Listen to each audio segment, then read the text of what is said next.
का सफ़र है के साथ ब्रदर जरोम और सोहेल एक मरतबा फिर हाजिर खिदमत हैं एक नए प्रोग्राम के साथ, नए एतराज़ात के साथ। और ये एतराज़ात उसी पुरानी किताब से हैं जिसको हम डील कर रहे हैं।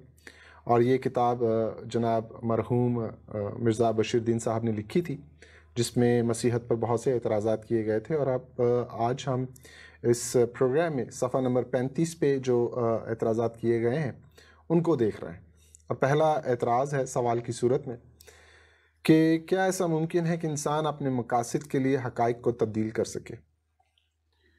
ये बाइबल पे एक्चुअली उन्होंने कहा है जी एतराज़ जी और हाँ, सवाल क्योंकि लोग मतलब ये समझते हैं कि बाइबल तब्दील हो गई है, इसमें तहरीफ हो गई है, जो भी और है, इंसान ने किए। और इंसान ने किया। अभी देखिए कि एक तो ये मानना ही बड़ी गलत बात है कि एक ऐसी किताब जिसको पहले आप खुदा का कलाम मान रहे हैं, उसके बाद ये कह दें कि उसमें तहरीफ हो जाती है। लॉजिकली मंतकी तौर पे सही मंतकी तौर पर गलत है, क्योंकि आपका खुदा के बारे में तस्वुर ये है कि वो खुद ला तब्दील है, तो जाहिर है कि उसका कलाम जो कि इसकी ज़ात का हिस्सा है वो कैसे तब्दील हो सकता है। ये बातें बड़ी अजीब सी हैं, मगर फिर भी एनालिसिस करना ज़रूरी है। इसलिए हमने लोगों को पूरी इजाज़त दी है कि वो एतराज़ात कर सकते हैं, और उनके जैसे आपने कहा था कि खंदा पेशानी से हमें एतराज़ात को सुनना चाहिए, हाँ और उसके जवाब भी देने चाहिए जिस तरह हमसे बन पड़े जी। तो जहाँ तक हक़ाइक़ की बात है, उनको तब्दील कर देना बिल्कुल मुमकिन है कि लोग हक़ाइक़ को तब्दील कर सकते हैं। ठीक है, मगर बात यह है कि किन हकाइक को? हाँ, मैं ही बता रहा हूँ। हाँ जी। नहीं, अगर चाहें तो मतलब आप कुछ भी रद्द-बदल कर सकते हैं, अच्छा। मगर ये कि आप उसको मुस्तकिल नहीं कर सकते। यानी आपने तब्दीली तो कर दी, मगर खुदा का कलाम ऐसा है कि वो बार-बार उन हक़ाइक़ को आपके सामने लाता रहता है। जैसे देखिए, मिसप्रिंट तो हो सकता है, कहीं मिसप्रिंट भी हो जाएगा, फिर भी खुदा का कलाम जो है उसको वाज़े कर देगा। ये खुदा के कलाम की खूबी है। ठीक है। तो अब देखिए कि जहाँ तक तब्दील करने की बात है, लोग हक़ाइक़ को बदलते हैं। ठीक है। अभी आपने जब प्रोग्राम की बात की तो मैं इजिप्टोलॉजी में देख रहा था, तो मैं देख रहा था कि वहाँ पर खुरूज की जो है, यानी जो एक्सोडस हुआ है इजराइलीज़ का, उसकी एविडेंस नहीं मिलती है। अब जब हम देखते हैं कि पूरी हिस्ट्री में, यानी कि इजिप्शियन हिस्ट्री में उसकी कोई एविडेंस नहीं मिल रही है, और बाइबल तो इतने ज़ोर शोर से वो सब कुछ कह रही है, तो दो गुमान गुजरते हैं। एक तो ये कि शायद उनके लिए चीज़ इंपॉर्टेंट ही नहीं थी, मगर जहन में फिर ये बात आती है कि भाई इतना बड़ा खुरूज हुआ है, इतने लोग यहाँ से गए हैं, और फिर स्लेव से ये हाथ धो बैठे हैं जिनसे ये काम करवा रहे थे, तो फिर ऐसा कैसे मुमकिन है कि ये चीज़ जो है उनके नोटिस में नहीं आई या उनके लिए इंपॉर्टेंट नहीं थी। तो दूसरी बात ये समझ में आती है कि ऐन मुमकिन है ये सब कुछ जानबूझ के किया हो, एविडेंसेस मिटा दी हूँ, या हिस्ट्री की हद तक तो कम से कम बिल्कुल ना लिखी हूँ। शायद आर्कियोलॉजिकल कुछ एविडेंसेस आपको ऐसी मिल जाएं जिससे ये साबित हो जाए कि किसी ज़माने में जो इजराइलीज थे वहाँ से खुरूज किया उन्होंने। हाँ जी। और तो अब बात यह है कि इसके पीछे एक वजह नज़र आती है, जो मतलब एक लॉजिकल वजह ये नज़र आती है कि अगर वो इस खुरूज को मान लेते हैं तो जितनी वो ताकत में थे, यानी फ़िरौन जितने भी गुजरे उस ज़माने में, वो बहुत ताकत में थे, और चूंकि वो इतनी ताकत में थे और ऐसे लोगों की ताकत के सामने आप उनकी नाक से नीचे से लोगों को उठाकर ले जाएं, तो ये इसके लिए बहुत बड़ी ताकत दरकार है। हज़रत मूसा से भी बड़ी ताकत दरकार है, जो कि ज़ाहिर खुदा की ताकत दरकार है। तो ऐसी सूरत में कि अगर आप वो अपनी ऐसी शिकस्त के बारे में लिख देते हैं, तो उसमें दो बातें गुजरती हैं। वो एक तो ये कि आप ज़ाहिर है कि इजरायली खुदा को अपने खुदाओं पर बर्तरी उसकी साबित होते देख रहे हैं, और ज़ाहिर है कि वो नहीं करेंगे आप। दूसरी चीज़ ये कि फिर ज़ाहिर है कि मतलब रहती दुनिया तक ये बात साबित हो जाएगी कि उनके खुदा जो हैं वो ना तो किसी काम के हैं, ठीक है, और ना ही वो खुदा हैं। तो ये वो बर्दाश्त नहीं कर सकते थे। इन्होंने फिर सफ़ाए हस्ती से मिटाने शुरू किए सबूत। बिल्कुल मुमकिन है। अच्छा, अब बात ये है कि क्या बाइबल के साथ ऐसा मतलब वक्त गुजरा है? थोड़ा सा एक लोगों की याद दहानी के लिए, आपको याद, आपने डिस्कस किया था कि हिंदुस्तान बरसगीर में भी ऐसा ही हुआ था, जो कंशक बादशाह आया था तो उसने मसीहों की जो यादाश्त जी बिल्कुल उनको मिटाना शुरू कर दिया। फिर मैं एक और चीज़ देख रहा था, आप उसको रखिएगा, क्योंकि प्रोग्राम का हमारा मकसद ये है कि लोगों को ज़्यादा से ज़्यादा इन्फॉर्मेशन दी जाए, उनको बताया जाए कि किस तरह से सॉफ्ट अपॉलोजेटिक के ज़रिए से आप किसी के दिल को जीत सकते हैं। तो बात यह है कि हम देखना ये चाहते हैं कि बाइबल के साथ ऐसा वक्त गुजरा है या नहीं गुजरा। तो आमतौर पे लोग कहते हैं कि बाइबल में तहरीफ हो गई और ये होगी, और मैंने पिछली दफ़ा भी ये प्रोग्राम में बताया था कि जब कुमरान टेक्स्ट डिस्कवर हुआ है, हाँ जी, तो उसके लिए उसके अंदर ज़ाहिर है कि हम टेस्ट करते हैं पहले। बिल्कुल जो क्रिश्चियंस हैं वो ऐसी किसी चीज़ पर बिलीव नहीं कर लेते, जी। और वो तो वैसे भी साइंस के लोग थे जिनका ताल्लुक क्रिश्चियनिटी से नहीं भी था। अच्छा, उनमें ऐसे भी लोग थे जिनका सेक्युलर ताल्लुक, लोग हाँ, थे, बिल्कुल सेक्युलर लोग थे, उनका ताल्लुक क्रिश्चियनिटी से नहीं था। उन्होंने उन सारे टेक्स्ट को केमिकल टेस्टिंग से गुजारा, जैसे मैंने कहा था कि कार्बन 14 टेस्ट होता है, इंक टेस्टिंग होती है, फिर आपको ये देखा जाता है कि राइटिंग टेस्ट होती है कि सभी इस तरह के जो हरूफ हैं किस ज़माने में लिखे जाते थे। अगर कोई फेक बनाएगा तो कहीं ना कहीं गलती ज़रूर कर जाएगा। हाँ जी, हाँ जी। तो उन्होंने ये इस चीज़ को जो है बिल्कुल ये पाया, और उसके बाद ये डिसाइड किया कि इसका फैसला ये किया कि 200 साल क़ब्ल मसीह का ये टेक्स्ट है। अच्छा, ठीक है, तो अब तक वो महफूज है, ठीक है, अच्छी हालत में है। और बल्कि सुरियानी टेक्स्ट के बारे में तो कहा जाता है कि शायद बहुत से भी पहले कर रखा है। ठीक है सर। अच्छा, तो अब ये देखना ये है कि ये बाइबल के साथ जो इस तरह का मतलब हुआ ये नहीं हुआ। जुम साहब, एक मिनट, आप समझते हैं कि एक सीरीज़ शुरू की जाए जिसमें हम सिर्फ कुमरान के जो नुस्खा जात हैं या बाइबल के जो नुस्खा जात हैं उस पर बात की जाए? हमने कुमरान पर तो बात की है इससे पहले, लेकिन एक प्रॉपर उस पर हाँ, नहीं, एक प्रॉपर मतलब उसमें जो है वो बात करने को की ज़रूरी समझाने है के लिए, और क्या क्या बिल्कुल। और मतलब फिर हम हरूफ पर भी जाएंगे कि किस तरह आप एनालिसिस करते हैं। में ना क्लिप दिखा सकते हैं, पिक्चर्स। सॉरी, जारी रखिए, बड़ा एक्साइटेड है एक्चुअली ये जो हिस्ट्री का जो चैप्टर है। हाँ जी। अच्छा, आमतौर पे ये होता है कि जब हिस्टोरियंस हिस्ट्री लिखते हैं, ख़ास तौर पे तवारीख जब बादशाह वगैरह लिखवाते हैं, तो आप देखिए कि उनमें अपनी शिकस्त का जिक्र ज़रा कम होता है और अपनी फतूहात ज़्यादा लिखवाते हैं। बच्चों का भी यही करते हैं, ग्रेड कम हो तो बताते ही नहीं। अच्छा, तो अब ये है कि बाइबल के साथ देखिए आप बिल्कुल उल्टा केस है। इसमें बाइबल ने शिकस्त को, फतूहात पर मैं ये नहीं कहूँगा कि तरजीह दी, बल्कि ये कि जहाँ जहाँ इनको खुदा को इन्होंने छोड़ा इसराइली कौम ने और इनको शिकस्त का सामना करना पड़ा, और बाइबल ने वालिहाना तौर पे उसका जिक्र किया। न सिर्फ ये, बल्कि इन्होंने अपने आबा और अजदाद की गलतियों को भी छुपाया नहीं। देखिए, कभी ये नहीं होता, आपके आबा और अजदाद की गलतियाँ आप कभी तहरीर में नहीं लाते। मैं कितना भी अच्छा आदमी हूँ, मैं नहीं कहूँगा मेरे बाप ने क्या किया, मैं कभी इसको तहरीर में नहीं लाऊंगा। बल्कि साइंस में जेनेटिक्स जब हम पढ़ रहे होते हैं, लोग डिस्कस करते हैं, कहते हैं जीन्स में जो प्रॉब्लम चल रही है उसको हटाया जाए। ठीक है, तो बाइबल ने ये नहीं किया। अब देखिए कि पता चल रहा है कि मतलब ये कितनी आप समझ लें कि सच्चाई से लिखी गई किताब है। बाइबल ने कुछ नहीं छुपाया। अंबिया ने जो उनसे जो है वो गलतियाँ हुई, इसने इसको मेंशन किया। जहाँ जहाँ इनको शिकस्त का सामना करना पड़ा वहाँ उन्होंने इसको मेंशन किया, कुछ नहीं छुपाया। अब बात ये है कि लोगों को जो बुनियादी तौर पर एतराज़ है कि ये जो है वो इंसानी हाथ से महफूज नहीं रही, तो हम इसको थोड़ा सा देखते हैं। एक्चुअली मसला ये है कि मैं जब रात को देखने लगा तो आयात इतनी ज़्यादा थी कि मुझे सिलेक्शन करने में बहुत, कह रहे थे कि 200 से भी ज़्यादा थी, बहुत ज़्यादा थी आयात, जहाँ से ये पता चल रहा था कि ये एक मुकम्मल सिलसिला है। यानी जब हज़रत मूसा ने वो किताब लिख दी, जिसे शरीयत की किताब कहा गया, यानी जो 5 किताबों पर मुश्तमिल है, जो शुरू की जो उनको जो है मतलब लिखा गया, तो वो इन्होंने कैसे अपने सीने से लगा के रखी, उसकी थोड़ी थोड़ी एविडेंस हम देखना चाहते हैं। और वो कुमरान टेक्स्ट से भी आप देख सकते हैं। अच्छा, हाँ बिल्कुल, यानी 200 साल क़ब्ल मसीह का जो टेक्स्ट है, जो उस वक्त लिखा गया चमड़े के ऊपर, वो महफूज है, वहाँ से भी इसको देखा जा सकता है, नेट पर भी अवेलेबल है। ठीक है सर। तो आप देखिए कि अगर हम इसको देखें अपना एक्सोडस 17 से, हाँ जी, खरूज 17 और 14 आयत इसकी देखें, तो यहाँ बहुत सारी लाइन नहीं ली मैंने, ताकि थोड़ी थोड़ी एक एक आयत जो है वो थोड़ा सा अंदाजा हो सके हमारे पास। ये जो शरीयत की 5 किताबें हैं उसमें से खरूज की किताब है और उसका 17वां बाब, उसकी 14वीं आयत। तब खुदावंद ने मूसा से कहा, इस बात की यादगारी के लिए किताब में लिख दे और यहोशुआ को सुना दे कि मैं अमालीक का नाम और निशान दुनिया से बिल्कुल मिटा दूंगा। ठीक है सर। और मूसा ने एक कुर्बानगाह बनाई। अब देखिए कि एक किताब है जिसके बारे में कहा जा रहा है कि मूसा इसमें तुम लिख दो। अगर उसको महफूज नहीं रहना था तो लिखवाने की जरूरत ही नहीं पड़ती। अगर खुदा इसको रिकॉर्ड के तौर पर हजरत मूसा से कह रहे हैं आप लिखें, तो इसका मतलब है इसका एक बड़ा मकसद था, इसको रहती दुनिया तक कायम रहना था। ठीक है सर।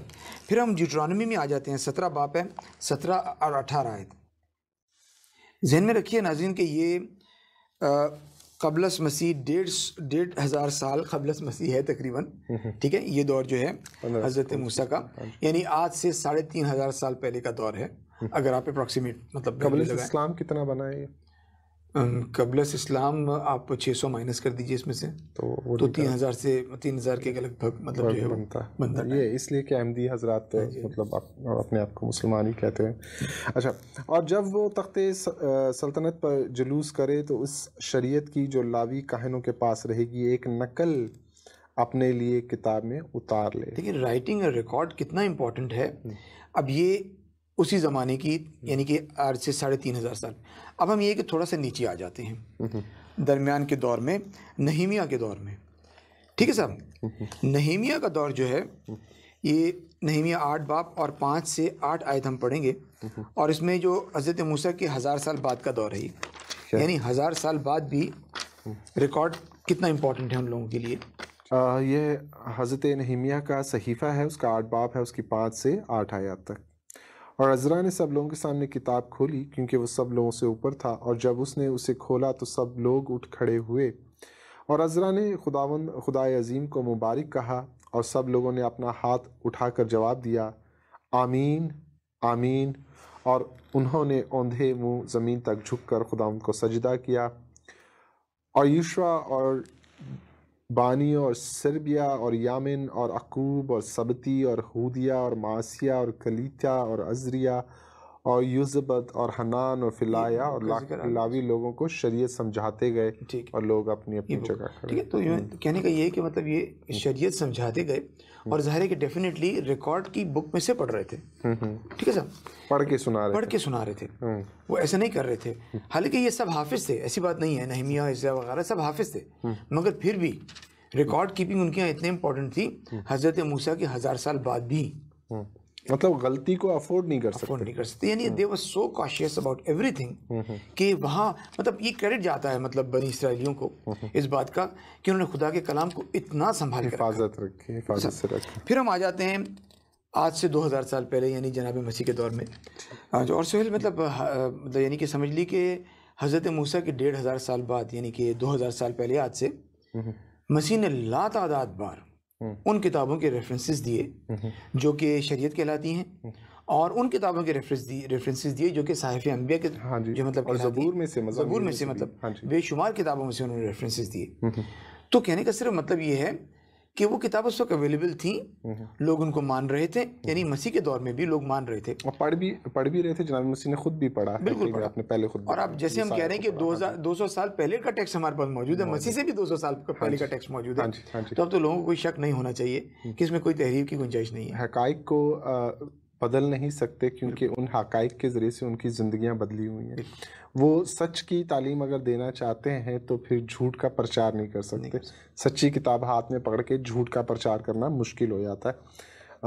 कम से कम मसीहों के यहाँ ये नहीं होता, ना ही यहूदियों के यहाँ, अहले शरीयत या अहले किताब के यहाँ होता था और होता है, और एटलीस्ट होना चाहिए। अगला एक सवाल है, मैं एक और एतराज़ है जिसको सवाल की उसमें फॉर्म में मैं बात कर रहा हूँ। अगर जहन में गुनाह करने से किसी दूसरे को नुकसान नहीं पहुँच रहा हो तो फिर उसे क्यों गुनाह गिना जाए? क्योंकि ऐसा गुनाह तो इंसान की दस्तरस में भी नहीं आता। जब अदालत में गुनाह साबित ही ना हो तो फिर ये तालीम मसीही तालीम बेमायने रह जाती। ये इसी पेज जो बुक है मिर्ज़ा साहब की निजात के हवाले से वजूहात बयान कर रहे हैं। तो वो कफ़ारे की के सिलसिले में हमारी जो बेसिक जो डॉक्ट्रिन है उसको उस पर एतराज़ उठाया, तो क्या कहते हैं? असल देखें, सबसे पहली बात तो ये कि मैं हज़रत पौलुस की उस बात की तरफ इशारा करूँगा जहाँ उन्होंने कहा कि जब शरीयत नहीं तो गुनाह मौसूब नहीं होता। देखिए कि वो ये बात कर रहे थे कि जब लॉ इन्फोर्स्ड नहीं है, लॉ की इम्प्लीमेंटेशन के लिए कोई गवर्नमेंट नहीं है जो उसको क्राइम करार देकर तो उसकी सज़ा मुकर्रर कर सके। देखिए क्राइम और बुनियादी तौर पे गुनाह में फ़र्क है। जब हम कहते हैं गुनाह तो गुनाह में 2-3 चीज़ें आ जाती है। अब आप देखिए कि मॉरल सिंस आ जाते हैं, ठीक है सर, और इस ज़्यादातर सिंस मॉरल ही होते हैं, मगर कभी कभी ऐसा होता है कि मॉरल सिंस ऐसे होते हैं जो पकड़े नहीं जा सकते। ठीक है, जैसे हमने कहा कि मतलब ज़हनी अय्याशी करते हैं लोग मसलन, तो वो जैसे आप मसीह ने जो है वो मत्ती में मेंशन किया, मत्ती 5 बाब 27 में कि भाई अगर किसी औरत की तरफ आप शहवत की निगाह से देखते हैं तो मतलब वो भी आपका गुनाह गिना जाएगा। एक्चुअली होता ये है कि ये कह रहे हैं कि जब कहते हैं कि जब शरीयत महसूब नहीं होती, अब नाज़रीन मेरी इस बात को गलत ना समझें, हज़रत पौलुस का पूरा इशारा क्राइम एंड सिन की तरफ था, गुनाह महसूब नहीं होता, क्योंकि महसूब इस वजह से नहीं होता। मगर यही पौलुस ये कह चुके हैं कि मैं अपने अंदर एक शरीयत रखता हूँ। तो अगर अपने अंदर शरीयत है जबरदस्त, और अगर मैं जहनी अयाशी अंदर से कर रहा हूँ तो क्या फिर भी मुझ पर गुनाह महसूब नहीं होता? हज़रत पौलुस का कहना फ़र्क था, मैं जो बात कर रहा हूँ वो थोड़ी सी डिफरेंट है। मैं ये कह रहा हूँ कि यही पौलुस हैं जो कह रहे हैं कि अपने अंदर हम एक शरीयत रखते हैं, और चूंकि अपने अंदर हम शरीयत रखते हैं, ऐसी सूरत में गुनाह आप कर नहीं सकते, क्योंकि शरीयत मौजूद है, अंदर एक सज़ा देने वाला मौजूद है। यानी हज़रत पौलुस रसूल को हम मसीही इसलिए कहते हैं कि उन्हें इल्हाम बख्शा गया। देखें कि आज जो एतराज़ात हो रहे हैं, तो हज़रत पौलुस रसूल ने इतनी खूबसूरती से मतलब दूसरी जगहों पर अपनी इन बातों के ज़रिए से एक किस्म का ट्रैप किया है। बिल्कुल, बिल्कुल। लोग एतराज़ कर रहे हैं और हम कलाम मुक़द्दस को शेयर कर रहे हैं और रूहों को जीत रहे हैं। और ये थोड़ी सी अगर हम अच्छे तरीके से पढ़ें कलाम मुक़द्दस को तो ये मसला हल हो जाएगा। मतलब जारी ये आप आयत पढ़ सकते हैं, मतलब मत्ती 5 बाब जो है 27 आयत है, और उसके बाद पहला करंथियों 3 बाब 16 आयत है। आपने वो तो पढ़ दिया, तो मैं ख्याल है पहला करंथियों 3 बाब 16 इसको पढ़ लेते हैं। हाँ जी, क्यों टाइम कम होता है जो साहब, मुझे पता आप बहुत सारी बातें करना चाहते हैं, लेकिन हम चाहते हैं कि आप हमारे साथ रहें और प्रोग्राम करते हैं। तीसरा बाब उसकी, इससे मैं एक और मतलब चीज़ उजागर करना तीसरा बाब उसकी आयत बता दें। हाँ जी, पहला करंथियों 3 बाब 16 आयत में से एक चीज़ आपको बताना चाह रहा हूँ। हाँ जी, कि एक और मतलब पॉइंट ऑफ व्यू से अगर आप उस चीज़ों को देखें तो हज़रत पौलुस ने वहाँ भी, जैसे आपने कहा कि छोड़ा नहीं है आपके पास कोई रास्ता कि आप ये कह लें कि जहाँ मतलब गुनाह महसूब नहीं हो रहा, वहाँ शरीयत नहीं है तो गुनाह महसूब नहीं हो रहा। तो वो ये बता रहे हैं कि शरीयत है। ये जो बात हुई, जो उन्होंने पहले की आपकी बातों से जो अंदाज़ा और कंक्लूजन, वो ये कि ये उस शरीयत की बात कर रहे हैं जो ज़ाहिरी है, जो बाहर है, बातिन से बाहर है, अंदर वाली शरीयत, और जिसको क्राइम समझ के उसकी सज़ा दी जा सकती है। तो इसलिए कहा कि चूंकि वो इम्प्लीमेंटेड नहीं है तो लिहाजा उसके ऊपर कोई मतलब वो नहीं है। मगर जहाँ वो ये कह रहे हैं कि शरीयत तो मेरे अंदर मौजूद है। अब देखिए कि अब ये करंथियों में जो बात कर रहे हैं, इससे हम एक पहलू और निकालते हैं, पढ़ लेते हैं। बिल्कुल।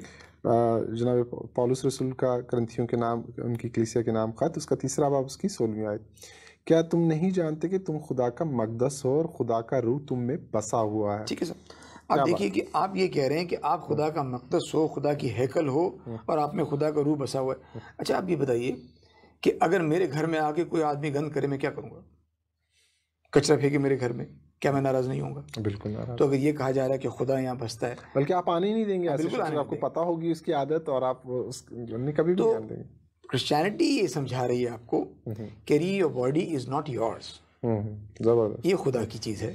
ठीक है, क्योंकि जैसे मैंने पहले भी एक दफ़ा कहा था, अगर ये बॉडी आपकी होती, C.S. लुइस ने कहा कि अगर ये बॉडी हमारी होती तो हमें पैदा करने से पहले हमसे पूछा जाता और हमारी जान लेने से पहले हमसे पूछा जाता। चूंकि ये चीज़ हमारी नहीं है, इसलिए दोनों मौके पर हमसे पूछा नहीं जाता। मैं साइकोलॉजी ऑफ एथिज्म पढ़ रहा था, थोड़ा सा उसको पढ़ने का तरह, और सिलसिला जारी है। तो वो यही बता रहे थे कि एथिस्ट का सबके जो ये सिस्टम है, सिस्टम ऑफ थॉट, उनका सबसे बड़ा प्रॉब्लम ये है कि वो खुदा की हुकूमत को कबूल नहीं करना चाहते। वो अपनी आज़ादी का नाजायज़ फ़ायदा उठा के इस तरह के एतराज़ात कलाम मुक़द्दस पे उठाते हैं, और उन एतराज़ात को हमारे कुछ बहन भाई बिना सोचे समझे अपने पास ले आते हैं, और ये नहीं सोचते कि उनकी आइंदा नस्लें किधर पहुंच जाएंगी जब वो कलाम मुक़द्दस पर इस तरह के एतराज़ात करेंगे। जारी रखें प्लीज़। तो ये मेरा कहने का सिर्फ यही मतलब है, देखिए सुहेल, अगर मतलब कोई शख्स किसी के घर जाके गंद करेगा और कचरा फेंकेगा तो वो शख्स बिल्कुल भी, आप शायद एक मरतबा उसको बर्दाश्त कर लें, दूसरी मरतबा नहीं करेंगे, लेकिन आप अपना घर में जो बार बार यही समझाया जा रहा है कि आपकी बॉडी आपकी नहीं है, इस बात को समझ लो, इसे गंदा नहीं करो। ये अंदर की शरीयत की बात हो रही है। और जो मैं यहाँ से ये बात कहना चाह रहा हूँ, छोटा सा पॉइंट देकर आगे फिर क्वेश्चंस है कि उन्होंने जो कहा वो आधा सच था और आधा सच, मिर्ज़ा साहब की बात कर रहा हूँ कि उन्होंने जो कहा आधा सच था और आधा सच कभी भी अच्छा नहीं होता। वो काफ़ी सारी चीज़ें उन्होंने आगे जब प्रोग्रेस करेंगे तो हम देखेंगे। आगे चलते हैं। तो नाज़रीन, हमारे जो अहमदी बहन भाई हैं उन्हें बुरा नहीं मनाना चाहिए। उन्होंने एतराज़ किया, किताब हमारे सामने है, पेज नंबर लिखा और हम उनके एतराज़ का जवाब दे रहे हैं, और ये जवाब आप खुद ही किताब में लिख सकते हैं। अच्छा, ये अगला सवाल जो है वही उसी पेज पर फिर मिर्ज़ा बशीरुद्दीन मरहूम ये भी फरमाते हैं जब गुनाह महसूब ही ना हो तो फिर खुदा ताला का अदल कहाँ रह जाता है। कहने का मकसद है कि एक तो गुनहगार को सज़ा मिले और दूसरे को ना मिले तो इलाही अदल पर सवाल उठता है। पूरी कोशिश में है कफारा को डिस्ट्रॉय करने की। तो मतलब ये बात आपको समझ में आ जानी चाहिए कि शरीयत तो है ही है, हाँ जी, कहीं बाहर है कहीं कहीं अंदर अंदर है। है। शरीयत है, जान नहीं छूटती है, इसलिए जान ना छुड़ाएं। ठीक है सर, आपको हिसाब देना पड़ेगा। हिसाब देना पड़ेगा, अदल होके रहेगा। ये देखिए, क्रिश्चियनिटी पूरा इस चीज़ पे फोकस कर रही है। वो ये नहीं कह रही, वो कह रही कि रूट कॉज जो है वो गुनाह का क्या है। क्रिश्चियनिटी को इस चीज़ से नहीं है। लॉ आपको थोड़ी देर के लिए रोकता है किसी चीज, वो इस वजह से रोकता है थोड़ी देर के लिए। लॉ बुरी चीज़ नहीं है, लॉ इलाज नहीं है। लॉ आपको मौका देता है कि इस वक्त आप पर एक बार है और आप इसमें अपने एटीट्यूड को बदल लें, परहेज की तरफ रागिब करते हैं। बिल्कुल, कि एटीट्यूड को बदल लें। परहेज और दुआई फर्क चीज़ है। ठीक है। तो आप इसलिए जब मसीह ने निकोदेमस से कहा कि तुझे क्यों ये इसराइल का उस्ताद होते हुए बात समझ में नहीं आ रही कि जब तक तू दोबारा से पैदा ना हो जाए, यानी जब तक तू रूहानी तौर पर उस मुकाम पर ना पहुंच जाए, तो तेरा कोई फायदा नहीं है। बहुत खूबसूरत। ठीक है सर। तो क्रिश्चियनिटी बुनियादी तौर पर यही बात कह रही है, कह रही कि खुदा का अदल जो है अपनी जगह है। इस वजह से अदल है क्योंकि खुदा सिर्फ बाहर की शरीयत की बात नहीं कर रहे, खुदा ये कह रहे हैं अंदर भी एक शरीयत मैंने तुम्हें दी है। ठीक है, उसके लिए तुम्हारी थोड़ी सी छूट ये ज़रूर है कि तुम अभी इस लेवल पर नहीं हो क्योंकि तुम फॉलन इंसानियत की हालत में हो, और उसके लिए मैंने तुम्हें एक प्रोविज़न दे दिया है। मैंने तुम्हें एक ऐसा उस्ताद दे दिया है जिसको हम उस्तादुल असातिज़ा कहते हैं, यानी वो उस्ताद दे दिया है, वो उन चीज़ों से तुम्हें बावर करवा देगा। वो उन चीज़ों से बावर करवा देगा कि गुनाह क्या है और तुम्हारी रिस्पॉन्सिबिलिटी क्या है और तुमने किन किन चीज़ों से बचना है। तो लिहाजा इससे जान नहीं छूटेगी। रूट कॉज की तरफ क्रिश्चियनिटी अदल को कहीं भी नुकसान नहीं पहुंच रहा। एक अदल है वो जो नज़र आ रहा है और एक अदल वो है जगह है जो नज़र नहीं आ रही, जिसको हम रूह का अदल कहते हैं, ज़मीर की। दरअसल लोग अदल और इंसाफ को जो है मिक्स कर देते हैं। हाँ जी। हमारे उस्ताद जो हैं वो 5 मिनट हैं जो भाई जल्दी से, फिर 2 सवाल कम है। हाँ जी। अच्छा, हमारे उस्ताद कहा करते थे कि जब मैं अपने उस्ताद के पास अरबी पढ़ने गया तो उन्होंने कहा कि अदल और इंसाफ में क्या फ़र्क है। तो कहने लगे कि, मैंने कहा भाई दोनों एक ही चीज़ है। कि भाई दोनों एक चीज़ नहीं है। कि वहाँ जाओ और गाजर उठा के लाओ। गाजर उठाई और उसने दरमियान में से उन्होंने काटा और एक कहने मुझे दे दिया और एक अपने पास रखा। कहने भाई ये है इंसाफ कि दोनों को बराबर चीज़ें मिलें। फिर कहा दूसरी गाजर लाओ और मोटा वाला हिस्सा काट के अपने पास रख लिया और छोटा वाला दे दिया उनको। कहा तुम बहुत छोटे हो, तुम्हारा जिस्म छोटा है, तुम्हारी रिक्वायरमेंट छोटी है, ये तुम लो। ये बड़ा, चूँकि मैं बड़ा हूँ, सेहत भी अच्छी है मेरी, मैं ज़्यादा खाने का आदी हूँ, मेरी खुराक ज़्यादा है, लिहाजा ये मेरा है, लिहाजा ये है अदल। तो हमें समझना है, मतलब उनके पास गाजर होनी चाहिए। ठीक है, सॉरी, ठीक है। अच्छा, अगला सवाल है ये इसी किताब में से सफ़ा नंबर 35 पे, और उस एतराज़ का आपने जवाब देना है। क्या हज़रत हन्नूक जिनका जिक्र मूसा शरीयत की पहली किताब में आया, उन्हें वही मकाम हासिल है जो जनाब मसीह को था? अगर नहीं तो क्या वजूहात है? क्योंकि वो उठाए गए थे ना, लिखा हुआ। हाँ सुहेल, देखें, आम तौर पे जो गलतफहमी यहूदियों के यहाँ थी, लिखा कहीं नहीं था बाइबल में, आम तौर पे जो गलतफहमी यहूदियों के यहाँ थी वो ये थी कि हज़रत हनूक जो हैं वो आसमान पर ज़िंदा उठा लिए गए। अब ये बात है कि आप देखिए कि हज़रत हनूक जो हैं वो ईमान के इतने बुलंद मर्तबे पर फाइज थे कि खुदा ने उनकी मोहब्बत में उनके लिए लफ्ज़ इस्तेमाल नहीं किया। क्या बात कि साहब उनकी को मौत आ गई या उनको जो है मतलब वो जहाँ बाक हो गए या वो शहीद हो गए, किसी तरह का लफ्ज़ इस्तेमाल नहीं किया, बल्कि ये बाइबल में आया कि वो उठा लिए गए या इस तरह कह लीजिए कि वो गायब हो गए। वो मतलब जो है जैसे न्यू टेस्टामेंट में हमने लिखा है कि वो ट्रांसलेट हो गए। ठीक है साहब, वो नमूदार नहीं रहे। ठीक है, तो हम इसको देखते हैं कि पीछे ये किस तरह से इब्रानियों 11 बाब अगर 5 उसमें देखें, और बल्कि शायद मिर्ज़ा साहब ने एक मेंशन की हुई है अपने किताब में आयत जो है वो उसकी पैदाइश की, तो उसमें अगर हम उसको देख लें, हाँ जी, तो वहाँ से हमें थोड़ा सा वो हो जाएगा। सुहेल, मेरे ख्याल है कि हम उसकी पैदाइश 5 बाब 21-22 मिर्ज़ा साहब ने भी मेंशन किया, चूँकि तो उसका मुताला कर लें कि वहाँ लफ्ज़ किस तरह का। और हनूक 65 बरस का था जब उससे मतुसलह पैदा हुआ, और मतुसलह की पैदाइश के बाद हनूक 300 बरस तक खुदा के साथ चलता रहा और उससे बेटे और बेटियां पैदा हुई। हनूक की कुल उम्र 365 बरस की हुई और हनूक खुदा के साथ साथ चलता रहा और वो गायब हो गया क्योंकि खुदा ने उसे उठा लिया। एक बड़ी खूबसूरत बात है। और हनूक की कुल उम्र 365 वर्ष की हुई, उसके दिन गिने हुए थे। ठीक है। हाँ जी। अब देखिए कि यहाँ पर जो चीज़ रखी है कि ये किसी नबी के बारे में जहाँ जहाँ अभी देखिए, अब हज़रत मूसा का एक स्टाइल है, आपकी पैदाइश का जिक्र करेंगे, आपकी उम्र का जिक्र करेंगे, आपकी वफ़ात का जिक्र करेंगे। ये पहले नबी हैं जिनके बारे में वफ़ात का जिक्र नहीं किया। उसकी वजह ये है कि इनकी रिस्पेक्ट इतनी ज़्यादा है, सोसाइटी में वो होगा मकाम। बिल्कुल, मतलब यहूदियों के यहाँ भी, इसराइलियों के यहाँ बहुत बड़ा मकाम था। तो इन्होंने कहा कि मतलब ये खुदा के साथ साथ चलते रहे। 2 मरतबा साथ 2 दफ़ा ये लफ्ज़ मेंशन किया खुदा, यानी कि ईमान के बहुत बुलंद मर्तबे पर फाइज थे, साथ साथ चलते रहे। और ये लफ्ज़ खुदा की मोहब्बत का इजहार कर रहे हैं कि उन्होंने कहा कि मैं ये लफ्ज़ इस्तेमाल ना करूँ अपने बंदे के लिए कि उसको मौत। और एक पॉइंट और उठ रहा है, खुदा के अहकामात पर अमल करना, शरीयत पर अमल करना किया जा सकता है, लेकिन उसके बावजूद आपको मौत का मजा चखना पड़ेगा। पौलुस रसूल ये क्या है। बिल्कुल। और दूसरी चीज़ ये कि आप देखिए कि इसके अंदर ये भी चीज़ मेंशन है कि वो दुनिया से अलहदगी इख्तियार करके उन्होंने किया, इसीलिए उसके बाद बीच में मेंशन है कि और उनसे बच्चे और बच्चियाँ हुई, बेटे और बेटियाँ हुई। ठीक है सर। तो यहाँ आप देखिए कि यह कहा जाए कि वो गायब हो गया, तो ये लफ्ज़ इस्तेमाल करना नहीं चाहा कि उनकी जान जो है वो खुदा ने मतलब अपने सुल्ब कर लिए जो, तो मर्तबा बड़ा बुलंद था इस तरह। फिर आप देखिए कि यहाँ पर हम आ जाते हैं इब्रानियों 11 बाब और 5 आयत में। अगर हम देखें तो 5 बाब 11 आयत में भी जनाब पौलुस ने ये लिखा कि वो ट्रांसलेट हो गए। ठीक है सर। उन्होंने भी उस टेक्निक को छोड़ा नहीं, उस मर्तबे को कहीं से गिराया नहीं। मतलब एक रिवायत का सिलसिला नजर आता है, नजर आ रहा है। और वो रिस्पेक्ट और यानी कि उनका आप समझ लीजिए कि इनसाइट कितनी थी, रबियों का एक सिलसिला है जो इसको महफूज किए हुए। हाँ जी, हाँ जी। तो इतनी इनसाइट थी उनकी कि वो जानते थे कि हजरत मूसा ने अगर ये लफ्ज़ इस्तेमाल नहीं किया तो मुझे भी नहीं करना। जुम्मन भाई माजरत के साथ मेरा कान बज रहा है क्योंकि प्रोग्राम का टाइम खत्म हो चुका है। ठीक है। और फिर अगले प्रोग्राम में इसी तरह के जो एतराज़ात हैं दूसरे सफ़ाहत पर मौजूद हैं उस सिलसिले को जारी रखेंगे। तो बहनों, भाइयों, अजीज़ों, बच्चों, सबको मुखातिब होकर कह रहे हैं ये प्रोग्राम को देखना बहुत ज़रूरी है, क्योंकि ये वो कुतुब हैं जो हमारे जो मुतरजीन हैं अपने बच्चों को सिखाते हैं, नौजवानों को सिखाते हैं, बुज़ुर्गों को सिखाते हैं, और उनकी हिकमत अमली को समझना बहुत ज़रूरी है। और आपको ये जानकर हैरत होगी कि उनके जवाबात बहुत आसान हैं, आप आराम से दे सकते हैं। यही हमारा मकसद है। अगले प्रोग्राम तक इंतज़ार कीजिएगा। शुक्रिया। Do not forget to like the video, subscribe BTL TV, and press the bell icon to receive notifications.